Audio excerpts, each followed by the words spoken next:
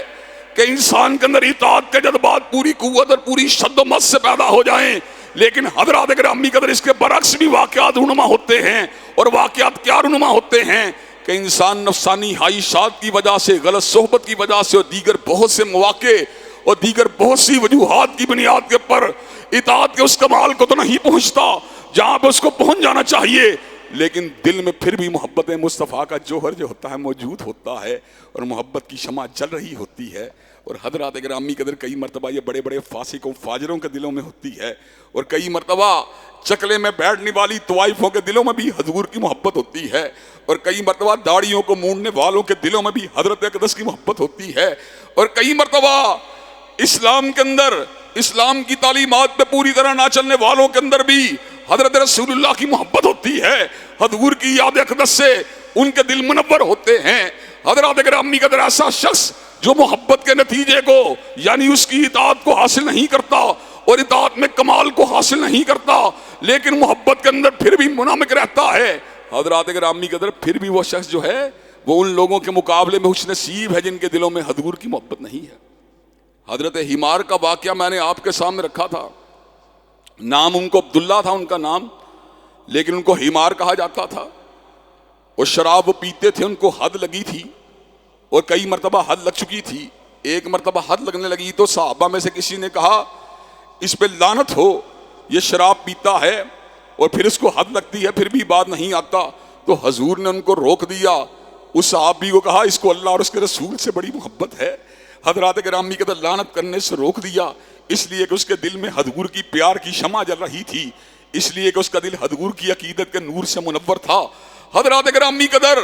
حضور کی محبت ہر محبت سے بڑھ کے ہونی چاہیے. حضور کی محبت ہر پیار سے بڑھ کے ہونی چاہیے. محبت جو ہوتی ہے وہ انسان کو اپنے مقتدا کے ساتھ جوڑتی ہے، اپنے پیشوا کے ساتھ جوڑتی ہے. چشم تصور میں، دل میں، دماغ میں اسی کا احساس، اسی کا پیار، اسی کی محبت غلبہ پاتی ہے. اور یہ محبت انسان کو فیصلہ کرنے میں معاونت دیتی ہے. انسان زندگی کے بڑے بڑے فیصلے اس محبت کی وجہ سے کرتا ہے. حضرات گرامی قدر، کس کا دل کرتا ہے پردیس کو کاٹنے کو؟ لیکن بیوی بچوں کا پیار اور ان کے خواہشات کو پورا کرنے کے لیے انسان سال سال ملک سے باہر رہتا ہے کہ نہیں رہتا؟ یہ محبت ہوتی ہے جو زندگی کے فیصلے کرنے پہ مجبور کرتی ہے. حضرات گرامی قدر، جس کو حضرت رسول اللہ سے محبت ہوتی ہے، میں تیسرے نقطے کی طرف بڑھ رہا ہوں، پھر وہ اقتداء کے راستے پہ چل نکلتا ہے، پھر وہ پیروی اور اطاعت کے راستے پہ چل نکلتا ہے. پھر اس کے دل میں ایک ہی خیال آتا ہے، جب نام کملی والے کا لیا ہے، جب محبت کملی والے سے کی ہے تو اتباع بھی کملی والے کی ہونی چاہیے. پھر بت قدے میں نہیں جاتا، پھر غیر کے چہرے کو نہیں دیکھتا، پھر حسیناؤں کی زلفوں کو نہیں دیکھتا، پھر شراب کے جاموں کو نہیں دیکھتا، پھر سود کے پیسوں کو نہیں دیکھتا، پھر مال حرام کو نہیں دیکھتا، پھر کمار کو نہیں دیکھتا، پھر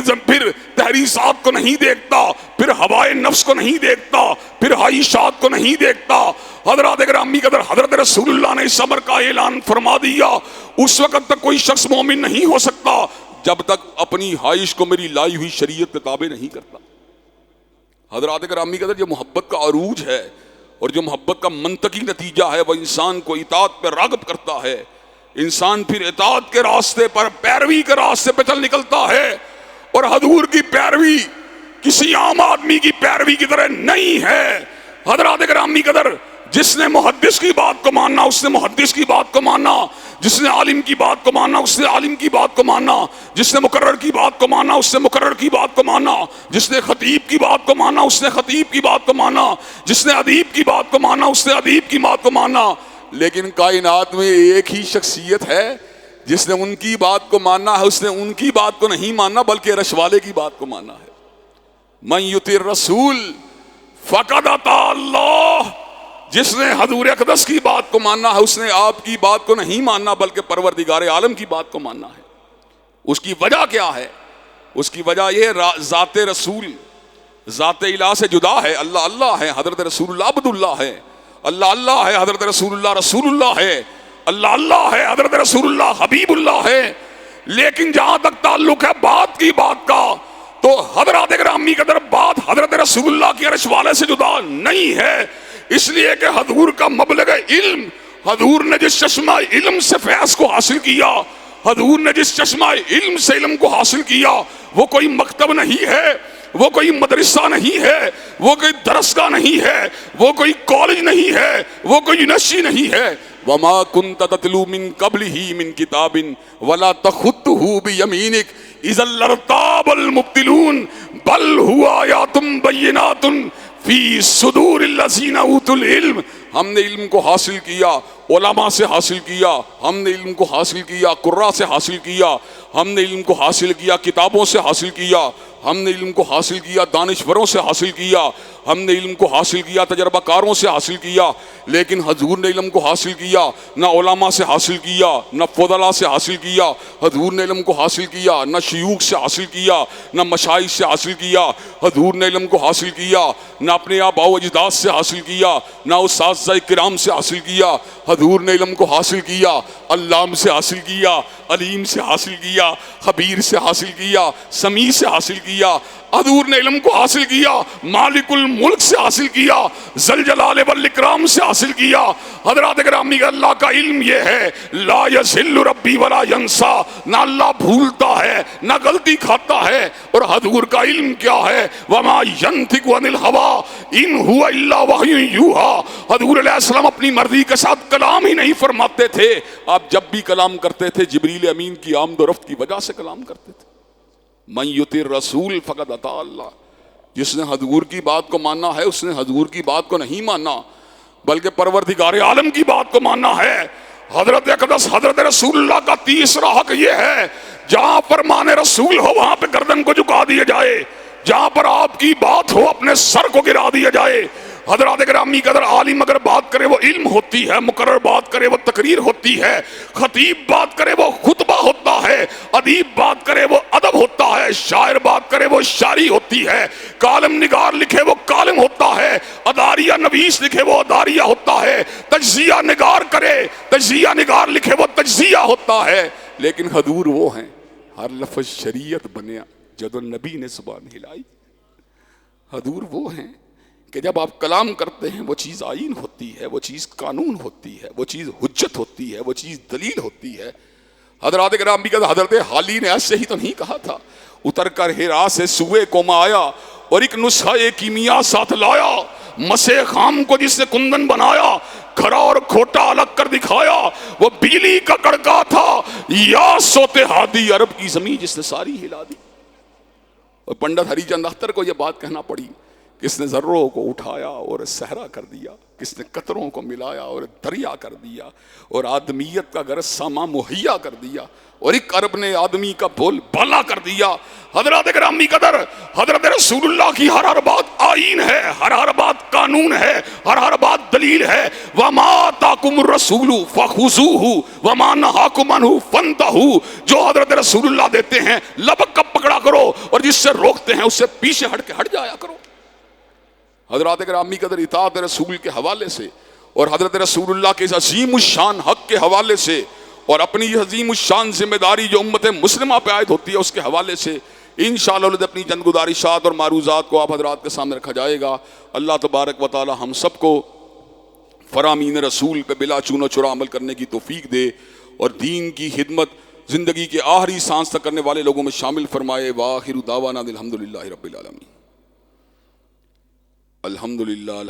نحمده ونستعینه ونستغفره ونؤمن به ونتوکل علیہ ونعوذ باللہ من شرور انفسنا ومن سیئات اعمالنا، من یهده اللہ فلا مضل له ومن یضلل فلا هادی له، واشهد ان لا الہ الا اللہ واشهد ان محمدا عبده ورسولہ صلی اللہ علیہ وسلم۔ اما بعد فإن خیر الحدیث کتاب اللہ وخیر الہدی ہدی محمد صلی اللہ علیہ وسلم، وشر الامور محدثاتها وکل محدثۃ بدعہ وکل بدعۃ ضلالہ وکل ضلالۃ فی النار۔ حضرات گرامی قدر، حضرت رسول اللہ کا پہلا حق یہ کہ آپ کی عظمت کا اعتراف کیا جائے، دوسرا حق آپ سے والہانہ محبت کی جائے، اور تیسرا حق یہ ہے کہ آپ کی والہانہ اطاعت اور غیر مشروط اطاعت کے لیے اپنے آپ کو آمادہ و تیار کیا جائے۔ حضرات گرامی قدر، اس کے ساتھ ساتھ آپ کی توجہ کو ہمیشہ قومی اعتبار سے رونما ہونے والے اہم معاملات میں متوجہ کروانا چاہتا ہوں۔ ان ایام کے اندر آپ کے سامنے یہ بات بھی آئی کہ مرکزی جمعیت اہل حدیث جس کے ساتھ آج سے 4-5 سال پہلے صلح کا معاملہ ہوا تھا، اس سے ایک مرتبہ پھر دوری، دوبارہ ایسے حالات بنے کہ دوری کے اسباب جو ہیں مواقع پیدا ہو گئے۔ اس کی بنیادی طور پہ 2 وجوہات تھیں۔ چونکہ آپ میرے بھائی ہیں، آپ میرے نمازی ہیں، آپ سے بھی لوگ پوچھتے رہتے ہیں، اس لیے میں نے ضروری سمجھا کہ آپ کے سامنے ان اسباب کو رکھ دیا جائے۔ پہلی بات یہ ہے کہ اللہ تبارک و تعالیٰ کے فضل و کرم سے دین کی نشر و اشاعت کے لیے اپنا ادارہ، اپنی تحریک قرآن و سنہ موومنٹ چل رہی تھی، جو کہ صلح کے وقت بھی موجود تھی، اور اس کے ڈرافٹ کے اوپر میر صاحب نے دستخط کیے تھے، اور یہ بات تھی کہ یہ خدمت انسانیت کا سفر اور تبلیغ دین کا سفر جو ہے یہ جاری و ساری رہے گا۔ آپ نے اس پہ دستخط کیے، لیکن بعد ازاں اپنے دوست رفقا کی مشاورت کی وجہ سے آپ اس بات کے پر کاربند نہ رہ سکے، اور آپ نے مسلسل اس حوالے سے انکوائریز رپورٹ کرنا شروع کی۔ میں ان کے سامنے یہ بات بار بار رکھتا رہا، ایک طے شدہ بات کے اوپر دوبارہ لے دے کرنے کی کوئی ضرورت نہیں، لیکن جس وقت انسان کسی چیز کو کے بارے میں یہ شرح صدر اس کو ہو جائے کہ اب اس چیز کو نہیں چلایا جا سکتا، تو پھر انسان اسے سختی کرتا ہے، سختی برتی گئی، چنانچہ دوریاں پیدا ہوئیں۔ دوسری بات یہ آپ کو اچھی طرح اس بات کا پتہ ہے، میں کئی سالوں سے اللہ تبارک و تعالیٰ کی حاکمیت کے لیے برسر پیکار ہوں۔ الحمدللہ نہ میں خان صاحب کی بات کرتا ہوں، نہ میاں صاحب کی بات کرتا ہوں، میں نے جب بھی بات کی ہے عرش والے کے قوانین کی بات کی ہے، اور میں یہ بات سمجھتا ہوں کہ مر کے جب اس کے پاس جانا ہے تو اس کی حاکمیت کی بات انسان کو زندگی کے آخری سانس تک کرتے رہنا چاہیے۔ اور ویسے بھی دین ہمارے لیے ایک مکمل ضابطہ حیات ہے، اس میں اللہ تبارک و تعالیٰ کی حاکمیت کا ذکر ہے، لیکن بدقسمتی سے ہماری جماعت مرکزی جمعیت اہل حدیث کے اندر یہ کلچر تھا کہ وہاں پر میاں صاحب کے ہر موقع کے اوپر ان کے اوپر ٹھپا لگایا جاتا تھا، ہر بات ان کی توثیق و تائید کی جاتی تھی۔ چنانچہ مجلس شورا کے ہونے والے اجلاس میں جب سیاسی معاملات کے لیے فیصلہ کیا گیا، میں یہ بات سمجھتا تھا کہ وہاں پر تمام لوگ اس بات کے پر مہر تصدیق کو ثبت کریں گے۔ وہ مجھے اصرار کرتے رہے، وہاں پر بلاتے رہے، لیکن میں جانے کے پر مادہ و تیار نہ ہوا۔ حالانکہ مسلم لیگ کا راستہ قومی اسمبلی میں پہنچنے کے لیے آسان راستہ تھا، ایک بڑی جماعت کی سپورٹ حاصل کرنے کا راستہ زیادہ آسان راستہ تھا، لیکن الحمدللہ میں نے اپنا ووٹ اکیلے بائیکاٹ کر کے عرش والے کی حاکمیت کو دیا ہے۔ اور میں یہ بات سمجھتا ہوں کہ آج میرا ضمیر مطمئن ہے کہ اللہ تبارک و تعالیٰ کے فضل و کرم سے میں عرش والے کی بارگاہ میں جا کے کہہ سکوں گا، جب بڑے بڑے علماء میاں صاحب کے ساتھ مل چکے تھے، عرش والے میں تیری ہی حاکمیت کی بات کرتا رہا، میں ان الحکم الا للہ کے نعرے کو لگاتا رہا۔ اللہ کے فضل و کرم سے آنے والے انتخابات اس اعتبار سے آپ کی معاونت اور آپ کی تائید مجھے بہت ضروری چاہیے۔ آپ لوگ ان معاملات میں ضرور حصہ لیں تاکہ کل کلاں قومی اسمبلی اور ایوان کے اندر بھی عرش والے کی حاکمیت کی بات ہو، اور ان تمام بلوں کو جوتے کی نوک پر اڑا دیا جائے جو عرش والے کی حاکمیت کے ساتھ ٹکراتے ہیں یا کملی والے کی ہدایات کے ساتھ ٹکراتے ہیں۔ انہی باتوں کو آگے بڑھانے کے لیے اللہ کے فضل و کرم سے ہم نے 21 جنوری کو آل پاکستان کتاب و سنت کانفرنس کوٹ رادھا کشن ضلع قصور کے اندر انشاءاللہ جو ہے اس کا اہتمام کیا ہے، جس میں 25 سے 30-40 ہزار تک انشاءاللہ لوگ جو ہیں ان کو جمع کرنے کی کوشش کی جائے گی۔ تو ابھی سے آپ حضرات کو اس حوالے سے بھی ہمارا ساتھ دینا چاہیے۔ تو انشاءاللہ آپ تمام لوگ کتاب و سنت کانفرنس انشاءاللہ جانے کے لیے مادہ و تیار ہیں انشاءاللہ۔ اللہ کے فضل و کرم سے دین حنیف کا ابلاغ جب تک زندہ رہیں گے ہوتا رہے گا، اور اللہ تبارک و تعالیٰ کی حاکمیت کی آواز کو اٹھاتے رہیں گے۔ سارے بھی ایک طرف ہو جائیں تو انشاءاللہ پھر بھی عرش والے کی حاکمیت کا ڈنکا بجتا رہے گا، ان الحکم الا للہ کا نعرہ لگتا رہے گا، اور انشاءاللہ یہ بات کا اظہار ہوتا رہے گا، یہ نغمہ فصل گل و لالہ کا نہیں پابند، بہار ہو کہ خزاں لا الہ الا اللہ۔ اللہ تبارک و تعالی ہم سب کو اپنی حاکمیت کے لیے کام کرنے کی توفیق دے۔ ان اللہ یامر بالعدل والاحسان وایتاء ذی القربی وینہی عن الفحشاء والمنکر والبغی سبحان ربک رب العزۃ عما یصفون وسلام علی المرسلین والحمد للہ رب العالمین۔